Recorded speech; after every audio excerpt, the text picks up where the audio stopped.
చిన్ని కథలు చెప్పనాకి స్వాగతం. కలిసి ఉంటేనే బలం.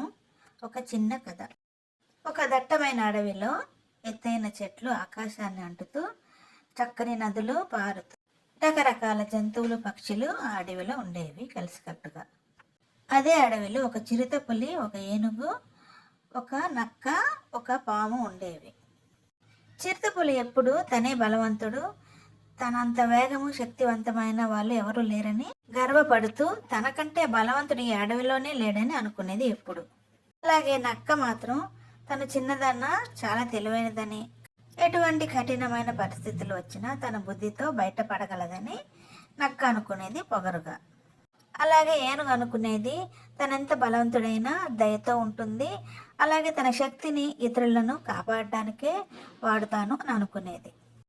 అప్పుడే నీటి ప్రవాహంలో కొట్టుకుపోతున్న ఒక చిన్న జింక పిల్లని ఏనుగు కాపాడుతూ తనలో తనే పొగుడుకొని అనుకున్నది, నేనే కదా గొప్ప అని.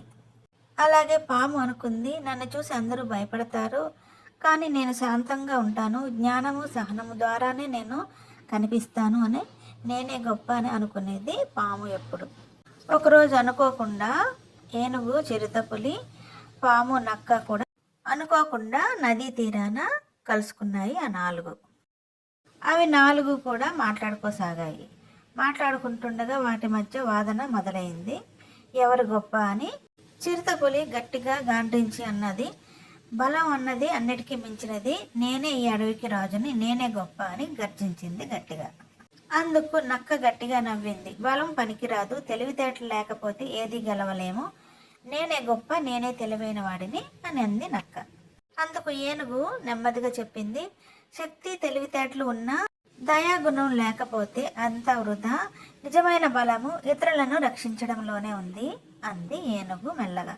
అందుకు పాము తలెత్తి, మీ అందరికీ జ్ఞానం నశించింది, సహనము జ్ఞానము లేకపోతే అడవి కూడా నిలవదు అంది పాము. పాము మాటలకి మిగిలిన జంతువులన్నీ నవ్వాయి. నువ్వు కాదు మేమే గొప్ప అంటూ ఒకదాని మీద ఒకటి వ్యతిరేకంగా మాట్లాడుకుంటూ గొడవ పడుతూ వాదించుకోసాగాయి. అంతలో అకస్మాత్తుగా పెద్ద పొగ వచ్చింది. అడవిలో అగ్ని వ్యాపించింది. జంతువులన్నీ కూడా భయంతో పరుగులు పెడుతూ అటువైపు రాసాగాయి. వెంటనే ఏనుగు తన శక్తిని వాడి పడిపోయిన చెట్లను పక్కకి తోసింది. ఏనుగు చెట్లని తోసి దారి చేయగా చిన్న చిన్న జంతువులు కాస్త అందులోంచి దూరి బయటకు రాసాగాయి. అలాగే చిరుతపులి కూడా అగ్నిలో చిక్కుకున్న చిన్న చిన్న జంతువులను, బలహీనంగా ఉన్న జంతువులను తన వీపు పైన కూర్చోబెట్టుకొని అగ్నిని దాటించింది. నక్క కూడా తెలివిగా సురక్షితమైన ప్రాంతాన్ని పసిగట్టి ఆ దారి వైపు జంతువులను మళ్లించింది.